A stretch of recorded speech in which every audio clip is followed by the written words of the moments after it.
किस पाप के कारण स्त्रियों का गर्भ गिर जाता है।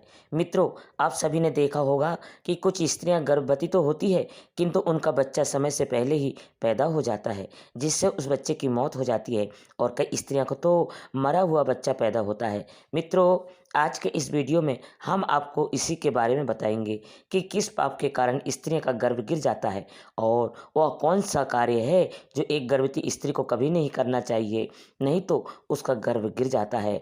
और भगवान विष्णु ने इसके बारे में क्या बताया है, जानेंगे एक महत्वपूर्ण कथा के माध्यम से। मित्रों, एक समय की बात है जब माता लक्ष्मी भगवान विष्णु से मिलने जाती है, तो माता लक्ष्मी को देखकर भगवान विष्णु ने कहा, हे देवी, क्या बात है, आज आप अचानक मुझसे मिलने क्यों आई हो। तब माता लक्ष्मी ने कहा, प्रभु, आज जब मैं पृथ्वी लोक पर भ्रमण कर रही थी तो मैंने देखा कि कुछ स्त्रियां गर्भवती तो होती है, किंतु समय से पहले उनका गर्भ गिर जाता है।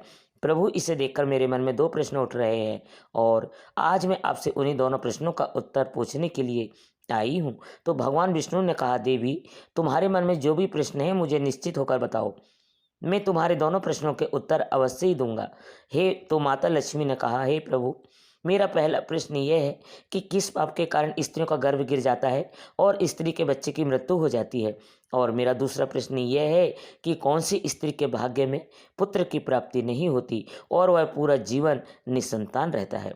तो भगवान विष्णु मुस्कुराते हुए बोले, हे देवी, आज आपने इस प्रश्नों का उत्तर पूछकर संपूर्ण मानव जाति का कल्याण कर दिया है, किंतु इस प्रश्नों का उत्तर मैं आपको एक कथा के माध्यम से दूंगा और इस कथा को सभी स्त्रियों तथा पुरुषों को अवश्य ही सुनना चाहिए, क्योंकि इस कथा को सुनकर आपको पता चल जाएगा कि किस श्राप के कारण स्त्रियों का गर्भ गिर जाता है तथा वह कौन सी स्त्री है जिसके भाग्य में पुत्र की प्राप्ति नहीं होती है और पुत्र की प्राप्ति के लिए उसे क्या करना चाहिए।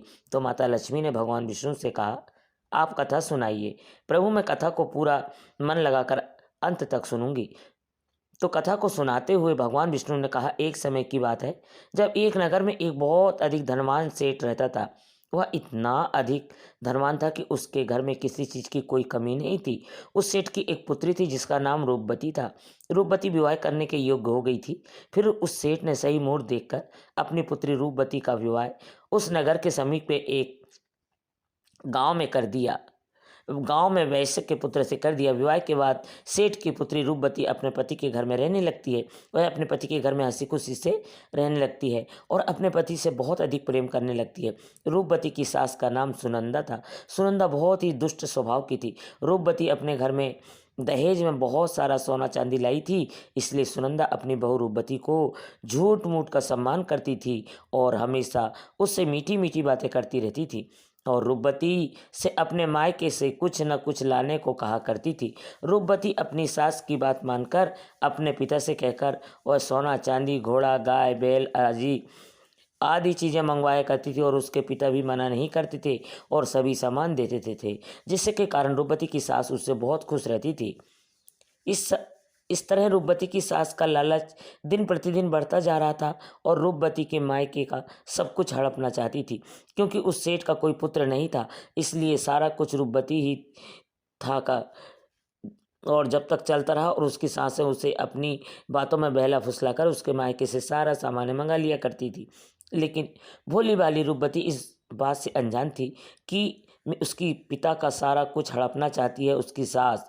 रूपवती का पति संजय भी अपनी माँ को कहना मानता था, इसलिए उसके घर में रूपवती की सास जो कहती थी वही होता था। उसके घर में सारा काम उसकी माँ के कहने से ही होता था और रूपवती का पति संजय दोनों का सुनंदा का कहना मानते थे, इसलिए उनके घर में कभी भी क्लेश नहीं होता था और सब खुशी पूर्वक रहते थे।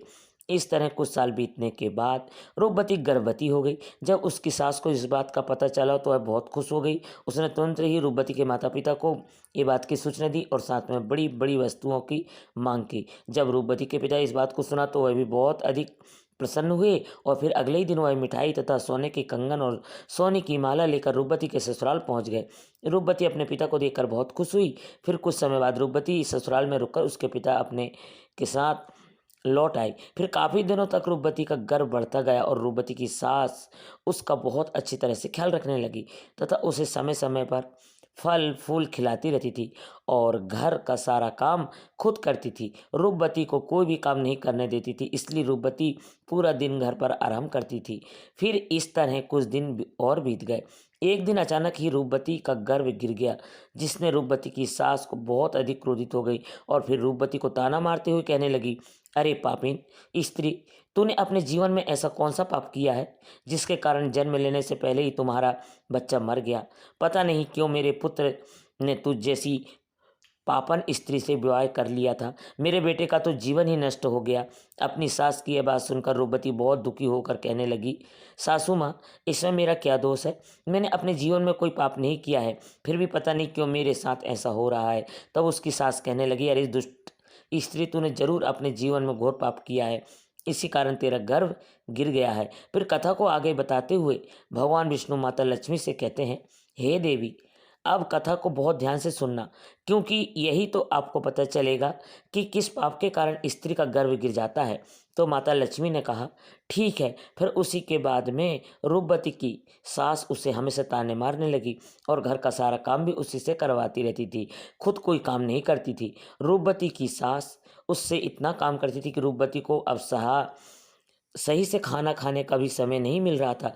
जब सब लोग भोजन कर लेते उसके बाद वह भोजन करती थी। वो अपनी सास के सामने आने से भी डरने लगी।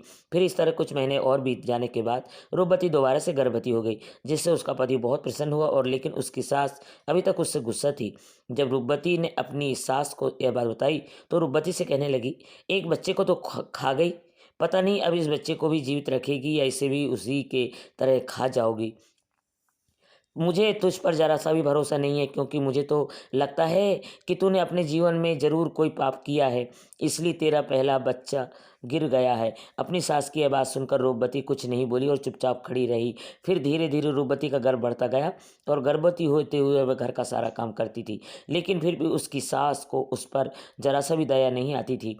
फिर इस तरह करते करते वह रूपवती के गर्भ को 9 महीने पूरे हो गए। अब बच्चे को जन्म होने का समय बिल्कुल नज़दीक आ गया था। फिर रूपवती ने एक बालक को जन्म दिया, किंतु वह बच्चा कुछ बोल नहीं रहा था और न ही रो रहा था। फिर रूपवती ने देखा तो उसका बच्चा मरा हुआ था। अपने मरे हुए बच्चे को देखकर वह बहुत ज़ोर ज़ोर से रोने लगी। फिर जब रूपवती की सास को इस बात का पता चला तो वह बहुत गुस्सा हुई और रूपवती से कहने लगी, तू एक पापिन स्त्री है तथा तभी यह दूसरा बच्चा भी मर गया है। मुझे तो पहले ही से शक था कि तूने अपने जीवन में ज़रूर कोई पाप और किया है, इसलिए तेरे साथ ऐसा होता है और इसलिए तेरा यह पुत्र भी मर गया है। अगर तू मेरे घर में ज़्यादा दिनों तक रहेगी तो तू भी मेरे घर का नाश कर देगी, इसलिए अब तुझे इस घर से में रहने की कोई ज़रूरत नहीं है। तो रूपवती का कहने लगी, सासू माँ, अब मैं कहाँ जाऊँ? मेरे लिए तो पति ही मेरा सब कुछ है, मैं उन्हें छोड़कर कहीं नहीं जा सकती हूँ। मैं अपने पति से बहुत प्रेम करती हूँ, इसलिए आप मुझे इस घर में मत निकालिए।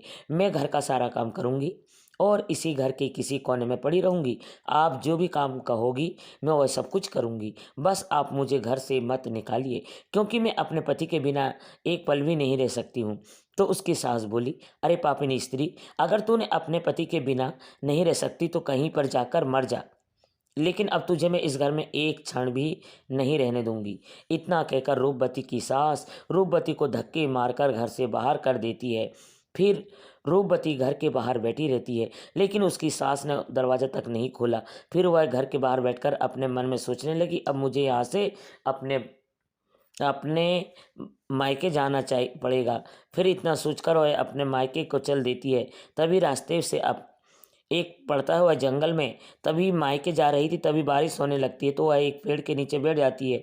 तभी वहाँ से एक साधु महाराज जा रहे थे। उन्होंने रूपवती को पेड़ के नीचे बैठा देखकर उससे पूछा, पुत्री, तुम कौन हो और यहाँ पर जंगल में अकेली क्या कर रही हो? तो रूपवती ने साधु महाराज से कहा, हे साधु महाराज, मैं एक बहुत धनवान सेठ की पुत्री हूँ और मेरा विवाह एक वैश्य से हुआ है और मुझे अभी तक पुत्र की प्राप्ति नहीं हुई। मैं एक बार गर्भवती हुई थी तो मेरा बच्चा गिर गया था, और जब मैं दोबारा गर्भवती हुई तो मेरा बच्चा पैदा होते ही मर गया था, इसलिए मेरी सास ने मुझे घर से निकाल दिया है। इसलिए मैं अब इस जंगल में इधर उधर भटक रही हूँ। हे मुनिवर, कृपा करके आप ही कुछ उपाय बताइए जिससे मुझे पुत्र की प्राप्ति हो जाए। तो साधु महाराज ने कहा, तुम चिंता मत करो, मैं पुत्र प्राप्ति का उपाय बताता हूँ, जिसे यदि तुमने पूरी निष्ठा से किया तो तुम्हें पुत्र की प्राप्ति अवश्य होगी। इसके लिए मैं तुम्हें कुछ नियम बताता हूँ, इसे ध्यान से सुनो। किसी भी स्त्री को मासिक धर्म के दौरान पति के साथ संबंध नहीं बनाना चाहिए और पति को स्पर्श भी नहीं करना चाहिए। इससे संतान गर्भ में ही गिर जाता है। गर्भ धारण की हुई स्त्री को भगवान की पूजा अर्चना करते रहना चाहिए तथा उसके मुख पर सदैव ही प्रसन्नता होनी चाहिए। साथ ही गर्भवती स्त्री को कभी भी दुखी और निराश नहीं रहना चाहिए, क्योंकि दुखी रहने पर संतान पर बुरा प्रभाव पड़ता है और गर्भवती स्त्री को कभी दूसरों के घर का भोजन